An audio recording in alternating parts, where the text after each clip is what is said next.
Wandam Nuram Narak Melinda Kennedy, Warang Barangert, Waraki Dalma, Nyaru, Jilang Warang Ja. Welcome. Warang people had a role and were equally important for thousands of generations upon generations. Aboriginal people have been strategic to survive abuse and keeping family together and keeping their children safe from removal. Learning the systems to protect their future.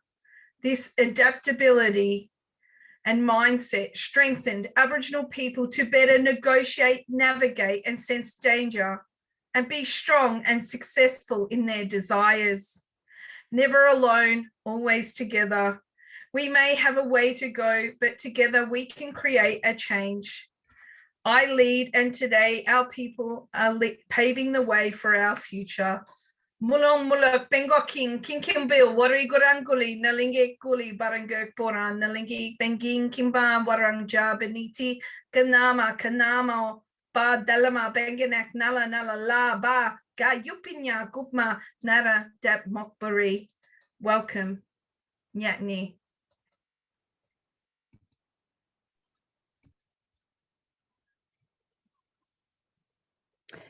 Well, thank you so much, Melinda, for the beautiful welcome.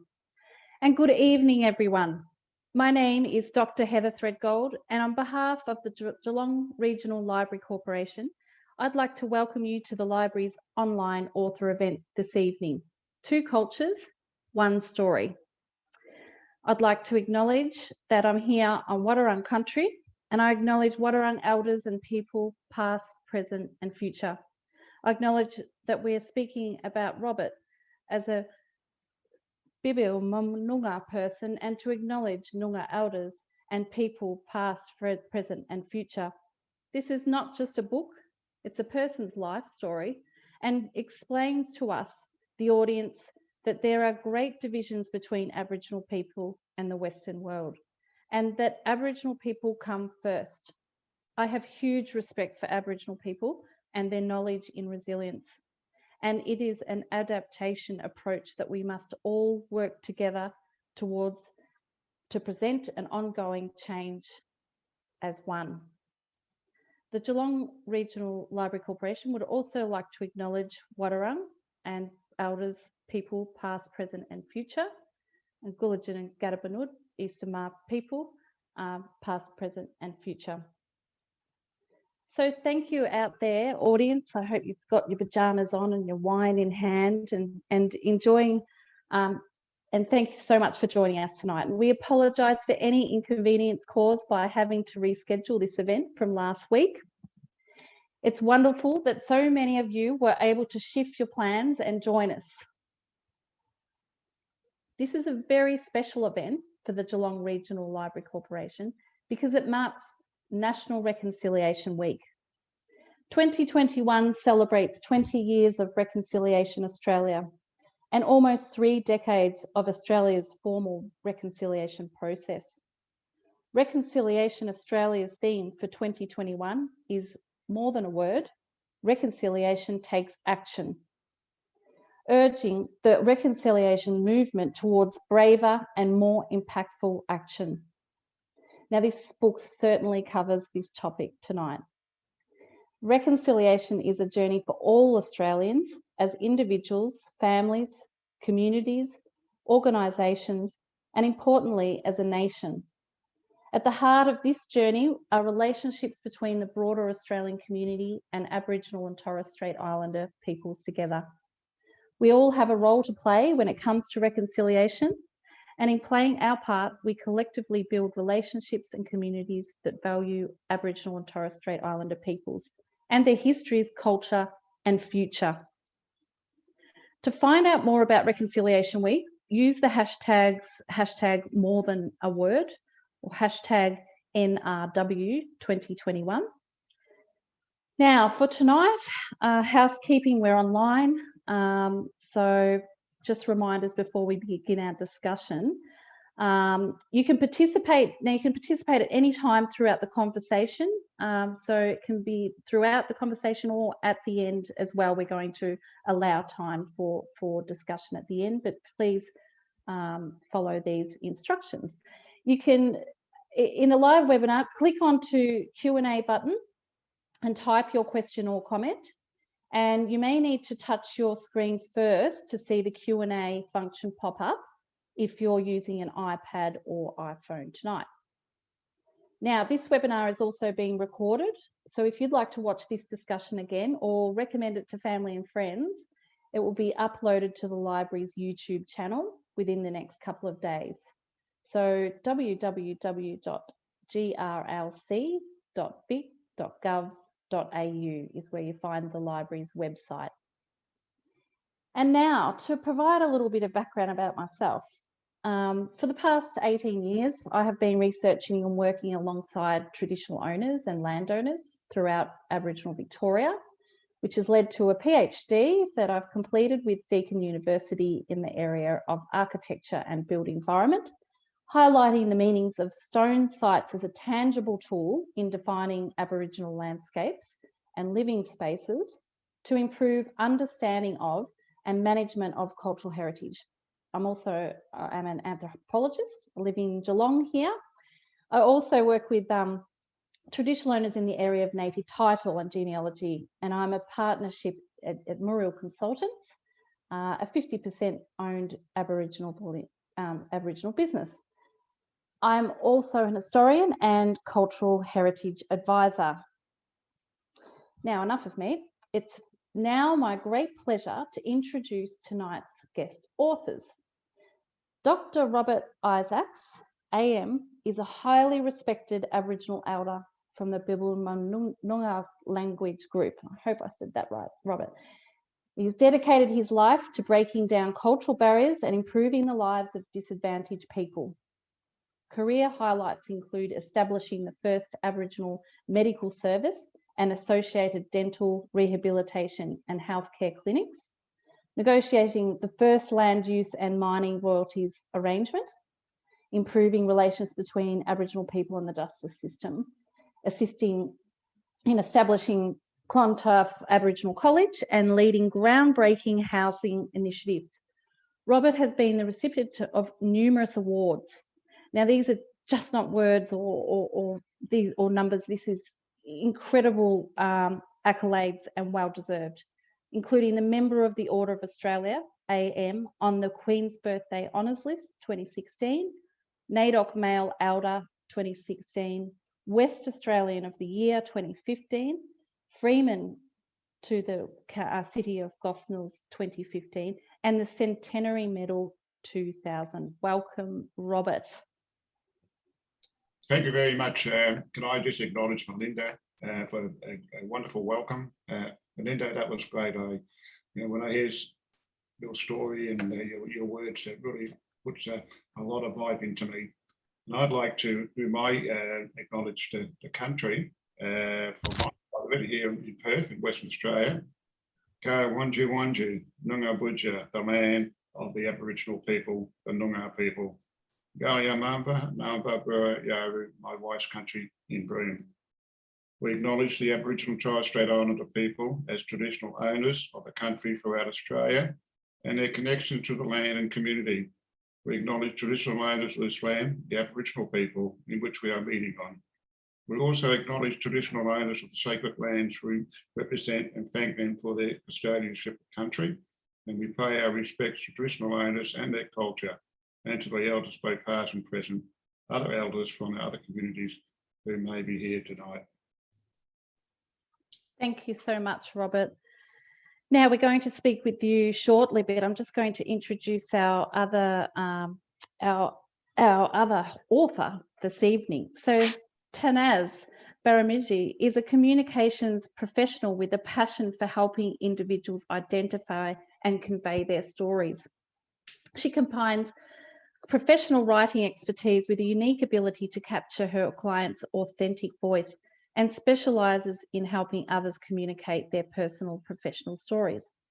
Now, Tanaz has worked with Dr. Robert Isaacs for many years, assisting with keynote speeches, media responses, panel discussion points, and a wide range of other communication materials before spending several years preparing his biography, Two Cultures, One Story, which we're here to discuss this evening. Welcome, Tanaz.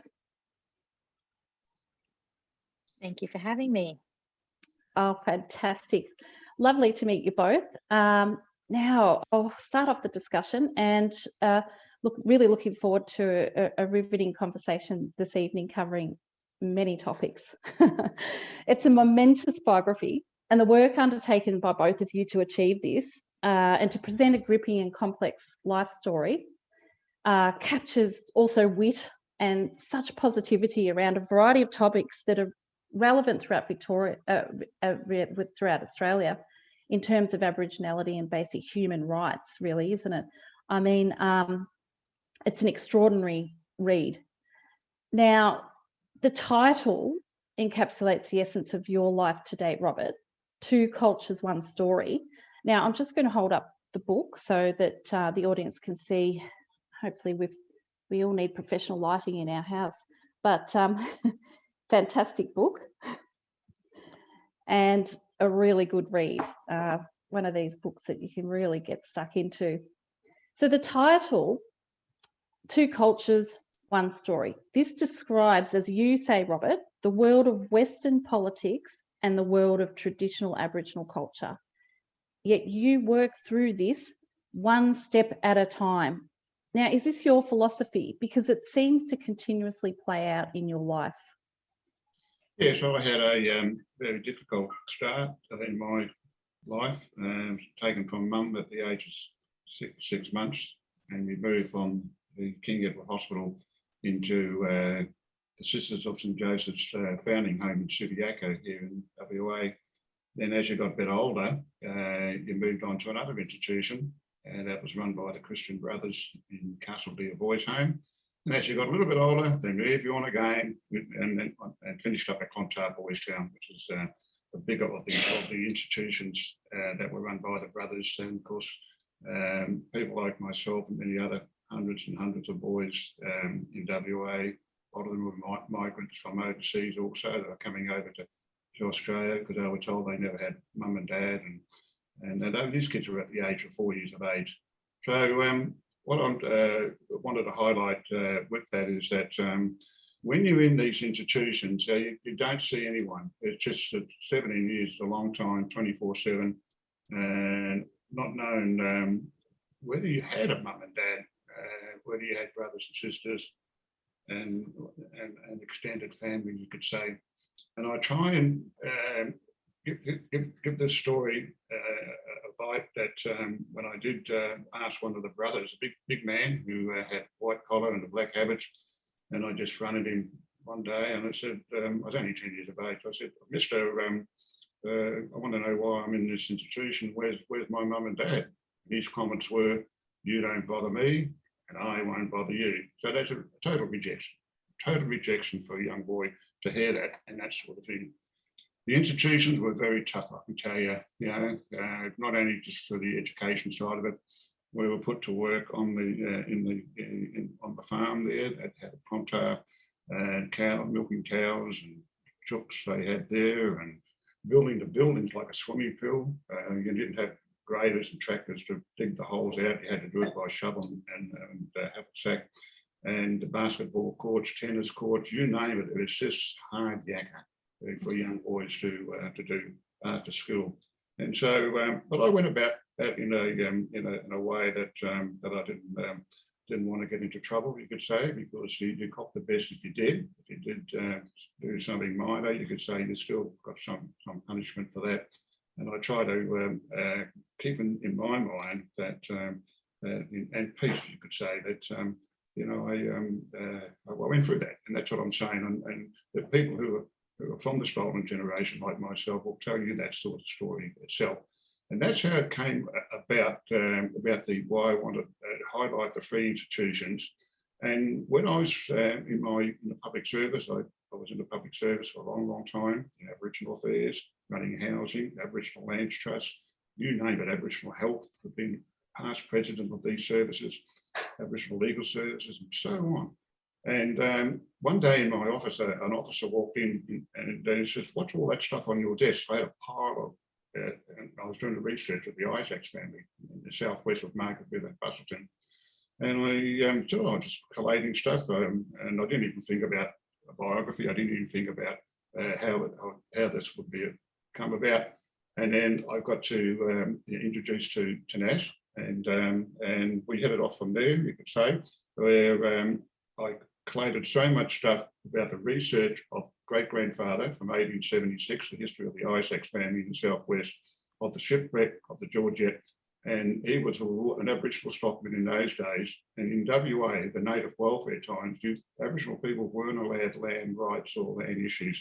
But he was able to save quite a number of lives, of 54 lives of a shipwreck that was in distress. And he was an Aboriginal stockman that alerted the Bussell family, which is a big family in Busselton in the southwest. And about the people were jumping overboard, and he got the rescue party to come out while he was out and brought the people in. He was recognised for that bravery.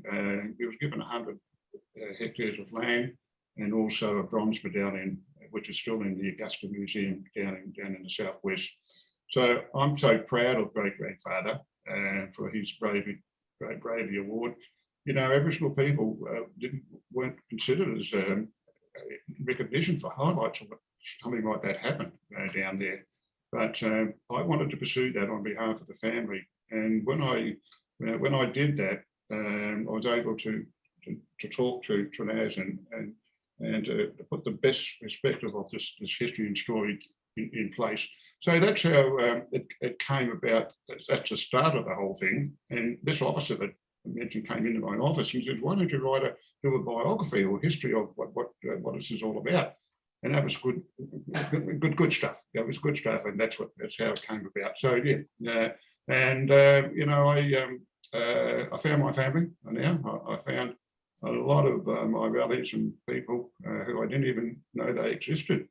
And it's through my job in Aboriginal affairs and public health housing that when you have a badge on your shirt and people say, "Isaac, are you related to that mob there, or you related to that mob over there?" And I said, "Well, I'm trying to find my family and all this sort of thing." And one thing I really want to stress here in this story is that when I was with the Public Health Department in the 70s, I was doing a survey for the City of Perth and the Health Department. And in East Perth, with a lot of lodging houses, derelict houses, there were so many poor people, so many people who had no housing. A lot of the men who had their own business, had to break up in their marriage relationship, were just left loose and idle, you know, that no one was really looking after them. So I had to do this survey, who's in that house. I came across houses, there was 20 guys in that house and women were in that house. I left this house. In the third week, I came to this property and I knocked on the door, and this beautiful lady answered the door. And I introduced myself, but she kept looking at the badge of my own. He says, "Isaacs, you're related to all that mob down in the southwest." I said, "I'm trying to find my family." She told me to come back on the Friday, and I did come back at 12 o'clock. And she walked me around into Beaufort Street, and there was two big doors. And when she knocked on the doors opened, and there was a big mob of people in there. They were my family. I found them after all those years. They accepted me. Mrs. Isaac, Auntie Isaac, was running a soup kitchen for the people, the homeless people in East Perth. Samuel Isaacs was there, the husband, and there was Clary. There was so many of my connection to the families. The native welfare in WA did not want to give you any information about why you were in that institution. They did not want to give a hoot, as far as I'm concerned, in regards to linking up and being part of a family. You know, it's bad. It's just a sad situation occurred there. But I'm very faithful to that lady that helped me and through my journey as part of the reconciliation, I call it. And so the book tells the story about all that stuff. And so there's lots of chance meetings throughout the book, which will come to a couple of points. But it is about chance meetings, and like you said, you were getting no information, but to have all of that family in one room must have been an incredible feeling in the first instance of meeting. your family. Just must have been a powerful experience. Yeah, well, a lot of not only meeting them there, that when I was connected to many others, we call the grapevine here. Noongar people call the grapevine. Tells other people. Before you know it, 400 miles down the road, someone's found out about Robert Isaac. Or we found one of our family, one of our members, and that's how this whole thing came about. So in my work, and I'm thankful that my job that I was doing, running Aboriginal housing in the public service in Aboriginal affairs, it took me right across this state. And people will say to me, I know your mob, I know who they are, I know where someone else is, that sort of thing. So that's how we call the grapevine, as I link up. And I always said to them, I never denied them, say, oh, how do you know about? I just say, you're one of our family, you're welcome on board. Yeah, and that's how I did it. Oh, lovely. And look, Tanaz, for you, as role of recorder, writer, researcher, you know, unraveling what must be an enormous amount of information of Robert's life, which we're about to delve into, you know, that must be an extraordinary task in itself. And both of you, you know, communicating together and pulling together this, you know, incredible amount of research and memories and so tell us a little bit about that too. Well, it was quite an undertaking, and it did take several years because this was not my only job. I had my own work to carry on with, and Robert had his work to carry on with, and sometimes it just takes time. I won't pretend that writing books is a thing that I do day in and day out, and therefore it is an even greater undertaking. I think, in my greatest respect to those who do it day in and day out. My writing tends to be somewhat shorter, but it was a wonderful experience. And I think the greatest challenge is the same challenge that applies across all my work, which is to try and I generally tend to write on behalf of my client or teach my clients to speak their stories for themselves. And with Robert, I'd had the opportunity to do that for about 12 to 18 months before we even embarked on the idea of starting a biography. And then when we decided to do that, it was a huge task. I'm based in Melbourne, so I flew to Perth. Robert took me around Clontarf. In the opening pages, we talk about, using his voice, I talk about standing at the gates of Clontarf and all the emotions that went through him at that time. And it framed the whole story. He walked me across the grounds. I was able to go back in time, if you like, through his eyes and see where he grew up. And then he would take me back to his offices in East Perth at the time, which was, you know, nothing like the slums that he described in his earlier tales and stories. So there was all of that sort of imagery to get my head around. And then there was the sheer amount of information. As you will know from listening to Robert for a couple of minutes, he loves to tell a yarn, and he tells it very well. It tends to go off in all directions. And so there's lots, and so it should. That's the element of a good story, is that you don't know where it's going to end up. But with Robert, we had to take all of these stories and then knit them together.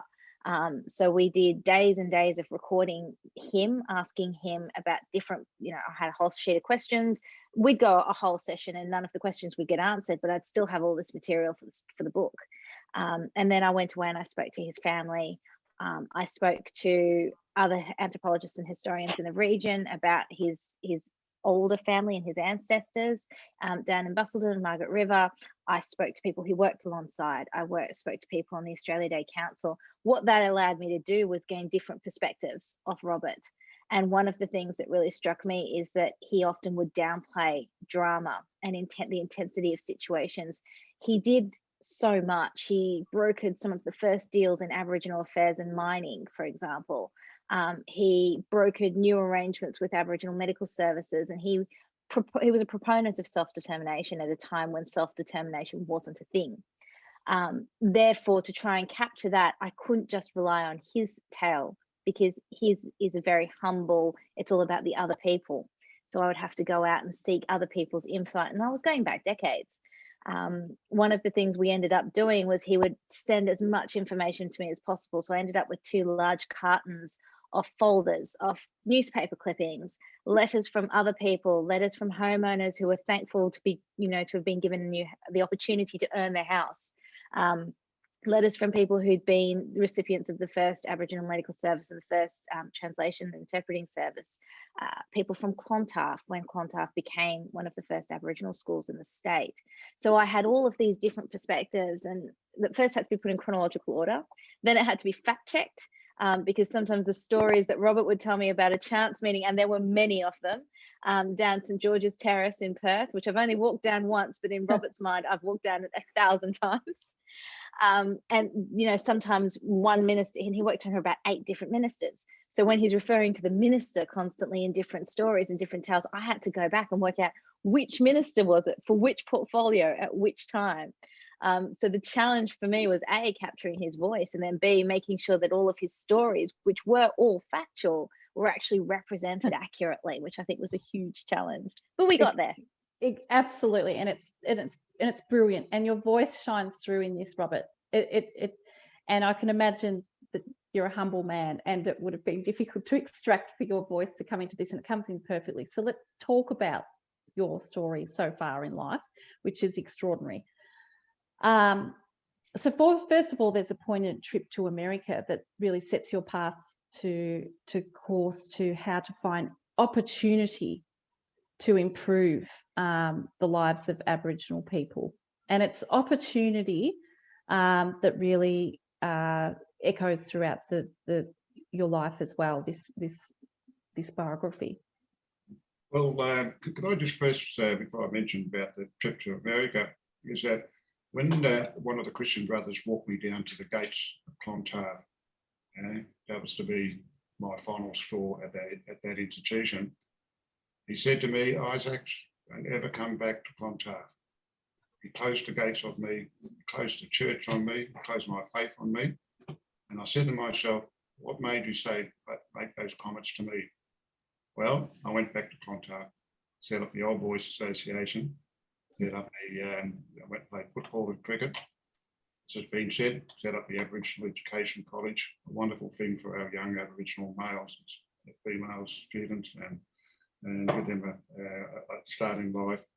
And then it just went on from there. And Her Majesty the Queen was able to come to Clontarf in 2011 to open up the beautiful hostel there the other day.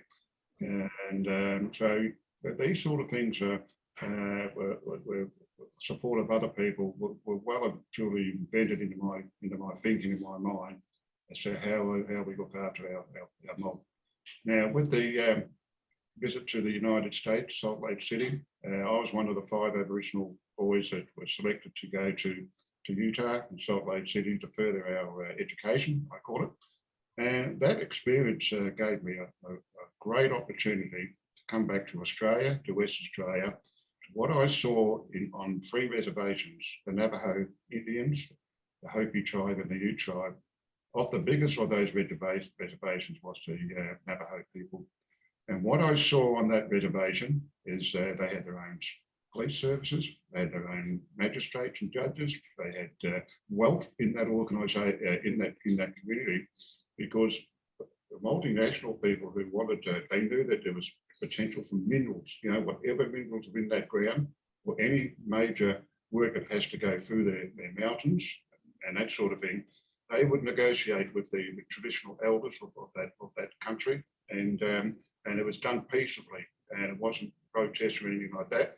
I pick all that stuff up. I wanted to know more about the health services, policy making, how do you influence governments, local governments, whatever it is.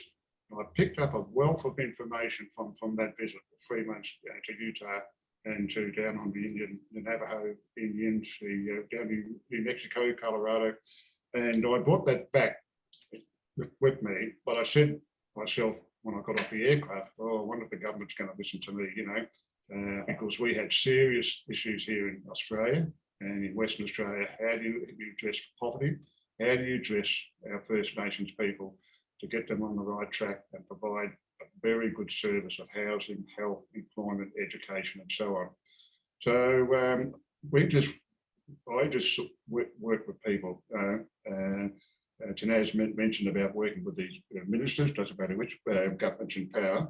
I was lucky to work with 11 housing ministers and 11 Aboriginal Affairs ministers, all those years. And I'll tell you what, I got answers. I had influence in government policy. I wanted to make sure that Aboriginal people got a foot in the door, rather than we put a watch, the right person getting a foot in the door and says, well, we know all about the Aboriginal people.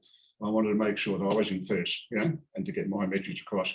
And it was through that things started to change all those years, and I'm talking about a good 40 years here now, and it changed. And that's why we've got very successful programs in WA that are meeting the needs for our people. And it's about Aboriginal led programs, and this is the extraordinary thing, that not only do you have connections with the right people, that you connect with people, and you've managed to bring in Aboriginal led for Aboriginal people strategies, policies, and programs. Now, this is an example. At one point, you were a dual role as chair on the Aboriginal Housing Board and Aboriginal Lands Trust. So bridging two essential components together towards self-determination, housing and land. Now, this, the way you handle shifting through the white world and systems is extraordinary, and you build yourself up to place yourself in the position to make things happen. And housing and land was a really great example of this in WA. Now, because you make make a comment actually in the book, and you say that that at one point there's handing out of land without contextual understanding, and your role is really, negotiation, providing opportunity, and providing this space for actual things to happen. So an example of that was, you could see that, by just handing out land isn't the same. Same with housing. Explain a bit about that. You saw that problem in the process. Well, in 1980, I was still with the Public Health Department, and I received a phone call from someone from the State Housing Commission, and picked the phone up, and this chap said, my name is so-and-so, I'm from the State Housing Commission. And I said, I don't better properly use people. What are you ringing me for? And he said, no, we want to talk to you. And the Minister wants to have a yarn to you. Went like that. So I met with the government, the Minister for Housing, and senior policy officers, and the General Manager of the State Housing Commission. And what they told me is that they already interviewed 5 other people first and left me to last. And so they threw questions at me, what I'd be interested in the job, what I knew about state housing. I said, I don't know anything about your policies. I don't know anything about, I never rent a property, so I don't know anything about this. The Minister just jumped in and he says, when can you start? Went like that. And I said, hang on, when can I start? And I said, let me think about it, which I did. In a couple of days, I came back to the Minister's office and said, I'll take up the job as the chairman of the Aboriginal Housing Board and administrator of that board. That was to set up an advisory board to the government of and the Minister for Housing and to the State Housing Commissioners of the State Housing Commission. 2 weeks later, I get a letter from the Premier, Sir Charles Court, asking me to take up another job as chairman of the Aboriginal Lands Trust. Now, Aboriginal Lands Trust was set up as a statutory body in 1972, and it had 28 million hectares of land for the benefit and use of our Aboriginal inhabitants. And I said, what's going on here? I'm getting 2 cabinet appointments in such a short time. So the government and others must have thought, this guy's got something to offer or to give. But as I say, I took those 2 positions up because I knew land, you can do many things with land, And when I got into those 2 jobs, housing was my full time. The Lands Trust was a statutory board that I chaired every month with board members. And once I settled in, I got my head around the whole thinking about land rights and land issues and so on. Not known to me that Aboriginal people here in Western Australia were never registered for public housing until 1972. It was always the native welfare people that build these old tin shacks on native reserves, town reserves and so on. I wanted to change that, and I went to I saw the chairman of the State Housing Commission. I said, I want you and I to work together. I said it in a nice way, you and I to work together and your board. I said, I've got a board of 12 people, and I changed it all around. They came on board, we came on board, and I said, there's quite a bit of stuff that I'm going to have introduced to your commissioners and to the government. And for instance, there was no village housing programs for the remote people. There's never housing on their remote communities. We started all that. A lot of funding was coming in from the state government, from the Commonwealth government mainly, into Aboriginal housing under the bilateral agreement. And the Aboriginal Land Trust was leasing land out, it's a 99-year lease peppercorn rental. And so once we found out the land was given to a community makes up about 500 people. That makes up a community. And they said, look, we'll take 5 years to build all these houses, say 40 houses. And so I made sure I rotated A, B, C type sort of thing. They got their houses, the next mob got theirs, the other mob. So the Aboriginal Land Trust housing was a winner to us, to Aboriginal people. And I was in some way criticised. I was holding two powerful positions within WA, and I found that amazing that people were jumping on board. So what's Robert doing? He said, they're giving him everything, And I said, well, if I was to have influence and say to the Aboriginal people of this state, is that you've got someone up in front there, you've got a winner. And I made sure that when I met with the ministers of both persuasions in any government, Aboriginal Affairs and Housing, that you tell them what policies that are not working, what policies would be good, how do you attract government funding, you could say, and how do you get the staff of the State Housing Commission on side, because a lot of those people never met an Aboriginal in their life, Yeah. And I was able to get out into these communities, and I sat on the ground with them, and I said, how do you want the design of your houses built? You want a roundhouse with veranda around it, all that sort of thing? It was nothing like that was ever done. And until I set that board up, and we are major players in WA here at the moment, because in 1995, as Tanaz will know, is that the government came back to me and says, we want someone to set the Aboriginal home ownership scheme up. For get Aboriginal people into home ownership, never done before. So I took that job on, and I'm happy to say that thousands and thousands of Aboriginal people in WA are now in home ownership. Get them out of poverty, get them out of the state housing rental side of it, and the money that they were paying into rent was really lost money. It was just dead money to them. It was going back into the Treasury. So we made sure that Aboriginal people got into home ownership and set them up for life, because they will have an asset, and when they move on in life, the young children will benefit from the heritage of the assets and that sort of thing. So yeah, that's another winner. But there's so many things in that book that I highlight. It's just something that I'm so proud of. And Aboriginal affairs, I love Aboriginal affairs. I love social issues, social welfare. That's right, the social aspect, and just to say too, your social your mentoring throughout these whole programs as well, and you're personally mentoring people to ensure that they get housing, to ensure that they get protection, or that to ensure that they have self-rights and determination is exceptional.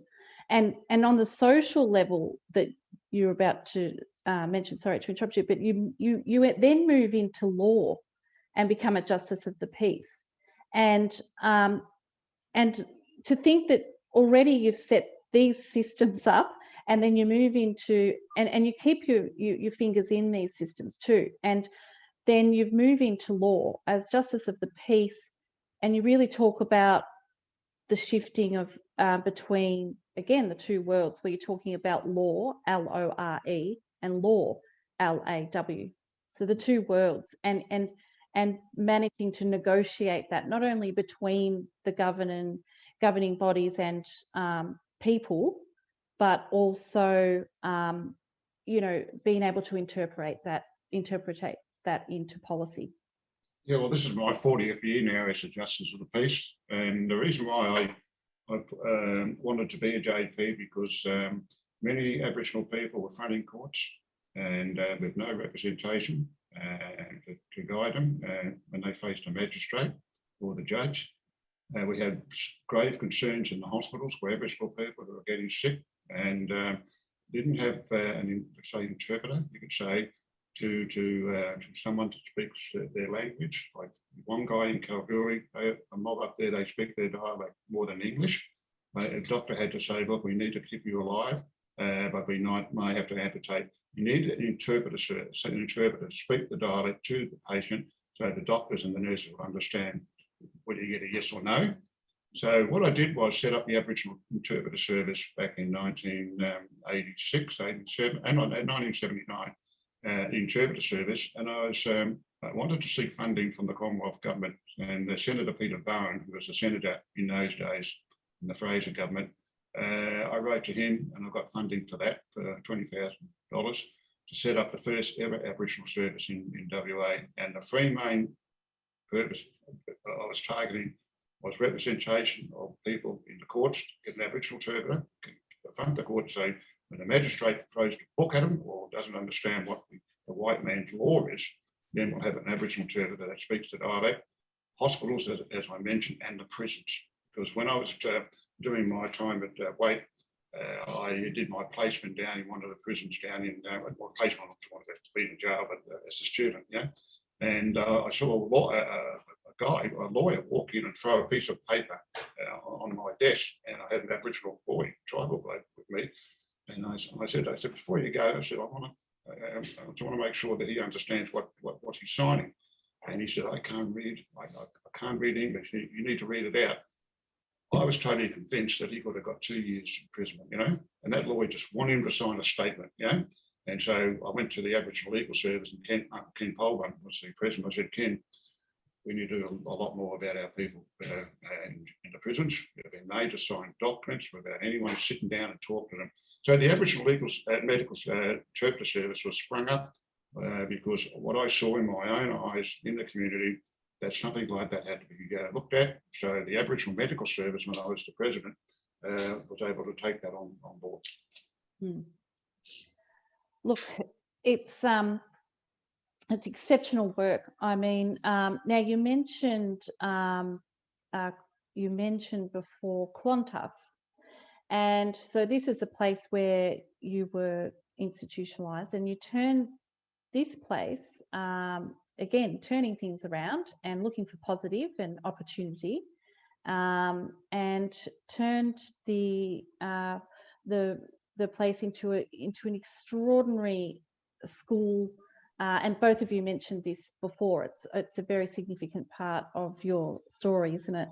And you've been there too. You said, Tanaz, as well, with Robert, which must have been exceptional experience. And this is a schooling for Aboriginal students, led by Aboriginal people again, and you've set up programs, and you really thought about how to set these programs up for both boys and girls, and through sport, but through different sports, and then into things like cooking and practical things. Talk a little bit about this schooling. It spread, didn't it, from one school to many?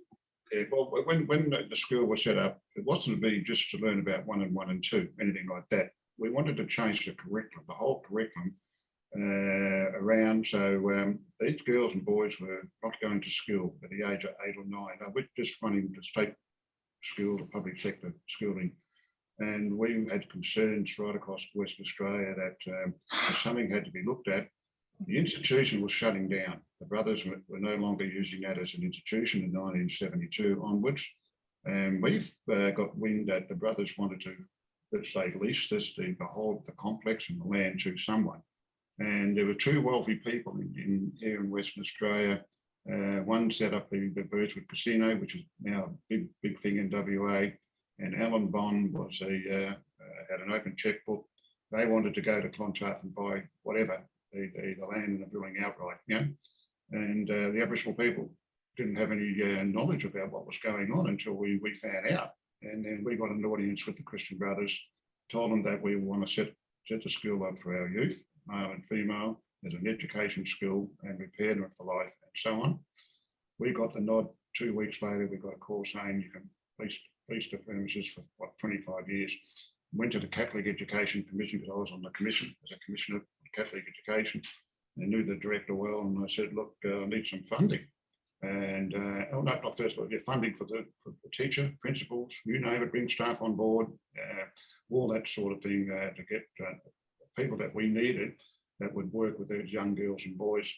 And that happened. And so that was all in place.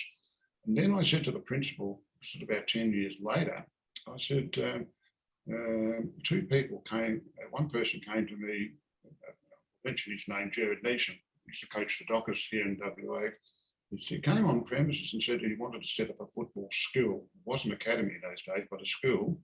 And his priority was to get young boys into the AFL and waffle here in WA.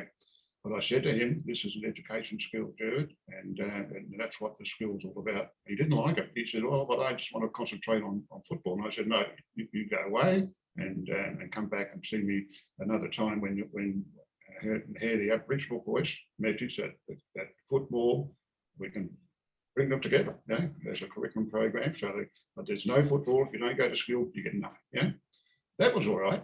And then there's 80 girls there at the school. Well, the academy got off 3 or 4 years ahead of the basketball at school.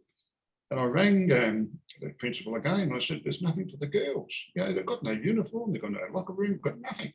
And Ricky Grace, who's well-known Wildcats, Ricky Grace, here, American bloke, was retiring from the Wildcats, this is 15 years ago, and I rang him up personally and I said, Ricky, you don't know me, but I'm the chairman of the board and that sort of thing. I'd like you to come out and talk to the girls and see what sports they're able to play, whether it's basketball, netball, and so on. He got back to me that afternoon and said, Rob, I'm America, Rob, the girls want to play basketball. So I quickly went back to the Catholic Education Commission. I said, I want some money. I got funding, $50,000 each year, $150,000. So the girls had some. And so these 2 academies now are big things right across Australia. The Football Academy and the Girls Academy, there's 4,000 girls right across Australia in this academy. Yeah. So that's where it all started, at Clontarf. And so that when that brother told me not to go back to Clontarf, he made a blue. That's right. Things shifted and changed. And, again, these connections you have and this ability you have to make things happen is extraordinary. One person, Robert, reading this, I couldn't believe that this is one person. And look, before we head into the question time, and we have a question sitting and waiting, I'm just going to put to both of you, there's a few things we haven't got to in the conversation, and this is good because it leads to reading the book, everyone. But Australia-wide, what do you think? Have we moved forward? Are we moving backwards, or are we stagnant? Or is it a bit of everything in different areas? But what are your opinions? Tanaz, You want me to go first? Okay. I've been talking quite a bit. Been in depth in this too, Tanaz. Why? Very much so, to the point where Aboriginal affairs has obviously become a bit of a passion point of my own, not just because of how it relates back to Robert, although we've had many conversations resulting from that. But as an observer, being non-Aboriginal myself, I would say that things are moving forward. Things are moving, they definitely are. I think we forget what a young country this country is. I know this personally. I have a British husband. I'm a migrant to this country myself. And, in the context of history, white Australia is a very new, very, very young country. Aboriginal Australia is a very, very old country. So quite frankly, the rest of us have a whole lot of catching up to do with Robert's lot. And so we should. However, in terms of Aboriginal affairs, we are moving forward because we're starting to listen. More than anything, I think Aboriginal people are learning how to do as Robert has done. And I think if I want to say anything about the book, it is this, going back to your first question about Robert's philosophy. He doesn't talk a lot about it in those terms. But what is clear in everything that he has done is that you don't have to, as he would say to me as we'd pass the city park, you don't have to sit in the park and drink alcohol and protest the life that you've been given. Because yes, it is, Aboriginal people are at a disadvantage. They are a vulnerable population, but there are opportunities for them to take control of the situation. And the thing that he has often says that resonates most is that you can't take revenge for past hurts. You can't constantly be looking at the past. And I think if you were to look at some of Robert's speeches, we say it over and over again. You can't move forward if you're always running backwards. What you have to do is you have to look over your shoulder and you acknowledge what has happened, and you take that on board and you take that hurt and you do something productive with it, because you can't turn back the clock. We can't go back and give Aboriginal people everything that was taken from them. But what we can do collectively, themselves included, as a society, is include them in a path forward and make that path forward productive. We live in a new Australia, and Robert often references, and people don't give him an opportunity to do this very often, but he references the fact that he's done the work he's done for all Australians, not just for Aboriginal people, although the bulk of his work has been in Aboriginal affairs. That actually wasn't his intention initially. His intention was to go out and make something of himself, because he didn't want to be like the people he saw in East Perth. He wanted to be like the foster family he spent time with when he was with Clontarf. And he wanted to figure out how to bridge that. And bridging that wasn't going to take away the hurt of not having his family. It wasn't going to take away what he called the lack of tender, loving care that he didn't receive as a child. But what it did was it kept moving forward, because if he kept wallowing in that, he wasn't going to achieve anything. And I think that's his message, and that's the way he has worked. And if his message is out there and more people listen to that, Aboriginal and non-Aboriginal alike, then we are going to move forward. There's going to be trip-ups along the way. We've got lots of layers of bureaucracy and lots of layers of hurt to deal with. But unification, a collective approach, and an acknowledgement that what's done has hurt and it was wrong. But we have to move forward together in a way that works for Aboriginal people as part of Australia, as it is now and as it will be in the future. Good points. That's my view on things. Robert, what's yours? Good. Yeah. Yeah, I just follow on Tanaz, that was well presented. Yeah, well, when I really got thinking and very serious about what my role would be in my public life, you know, from the word go, everyone talked about the 1967 referendum, and it gave Aboriginal people the vote in governments, federal and state areas. But I, as a person that has seen a lot of Aboriginal, and not only leaders, there's some very intelligent people out there, Aboriginal people who are coming, magistrates, politicians, lawyers, doctors, Aboriginal people running their own organisations. They're going to university. I've never seen so many Aboriginal people going to university to whatever their courses they want to graduate in. Medical. Look at my daughter, Dr. Kim Isaac. She's been a doctor now for 8 years. She's up here in Broome, and not knowing she was going to be putting her hand up to come a doctor because she wanted to help the people. My other daughter, Renee, very successful. They're both graduates from UWA also, and those girls, we gave them the best start in life, you know. And I wanted to do that. Teresa and myself wanted to do that to make sure that. Whatever education they accept, whether it's through the public sector or the private sector, that is what it'll be, and that sort of thing. So there was no hush about that. But right through this journey, through the reconciliation, through the journey that I've been involved in, is that I'm very lucky that I've worked with many good people, non-Aboriginal people and Aboriginal people. And they have accepted, not my arguments, but they have accepted that there has to be a change. And when we talk about self-management, self-determination, there had to be a change to where this country is heading with the First Nations people. And I have seen in the last 30 years, big progress. I have seen big progress in the last 30 years because Aboriginal people are involved. Okay? They're making decisions on behalf of their community. And I'll give an example. Australia Day usually comes up quite a bit. Australia Day on January the 26th comes up. Now, people don't know this, but I do sit on the national board of the Straight A Council.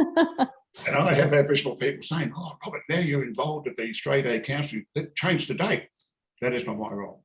It's not my role. The only people that can do that is the Commonwealth Government through Parliament, change the word or the date or the day, whatever it is. But I'm throwing stuff in there, cultural stuff, not cultural awareness, but cultural stuff that has an impact why Aboriginal people either are for it or against it. But let me say to people, I tell a lot of Aboriginal people that there are people getting up and taking these big honours awards up. You know, you've got Yossi Indich, you've got Adam Woods, you've got Kathy Freeman.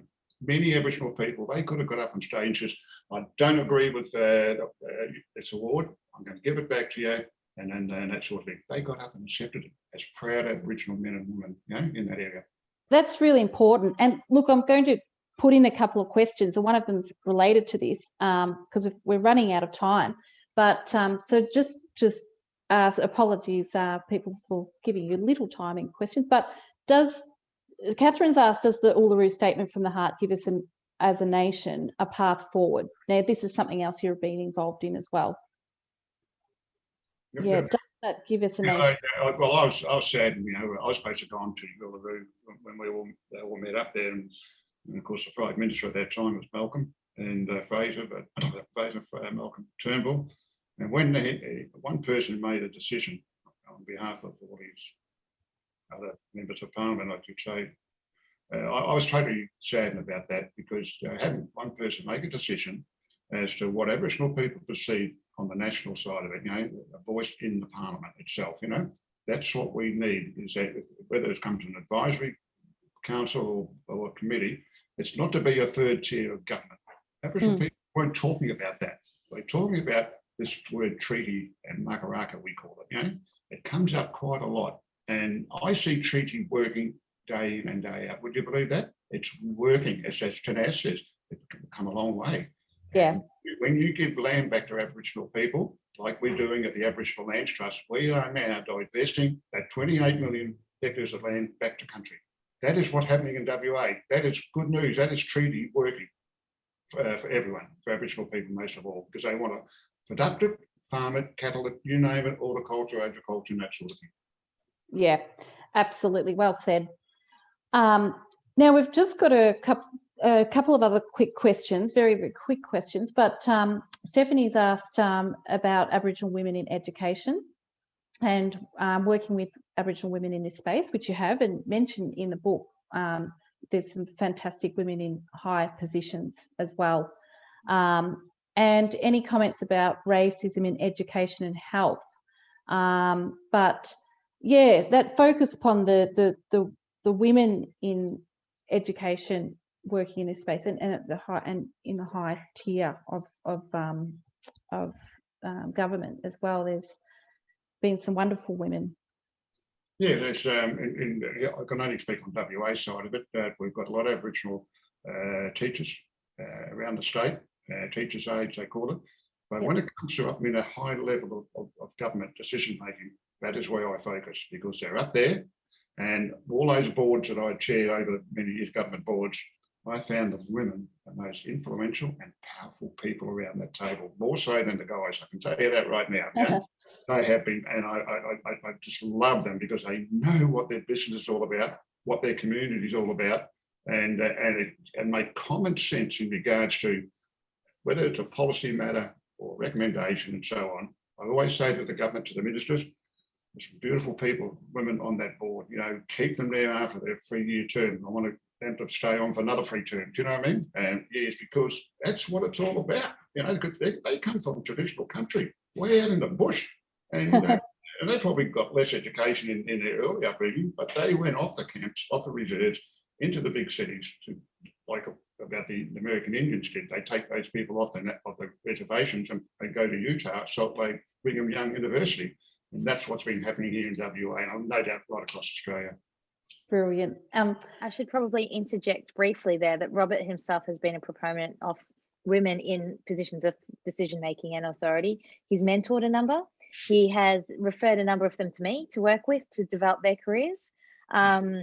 He's referred women to me to encourage them to take on board positions. He's sponsored them on board positions, and he has tremendous respect for them.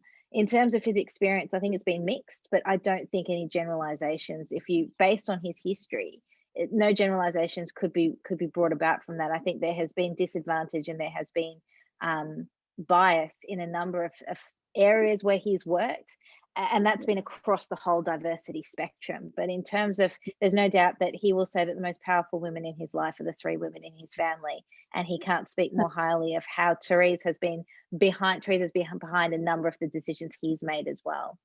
And you know what? Look, absolutely. And I'm just going to say, I've met 3 powerful women over the years. One, Her Majesty the Queen, twice. I met the Maori Queen from New Zealand, even though I've never been to New Zealand. Well, how did you meet her? We brought her to Clontarf, and Princess Di. I met 2 powerful women.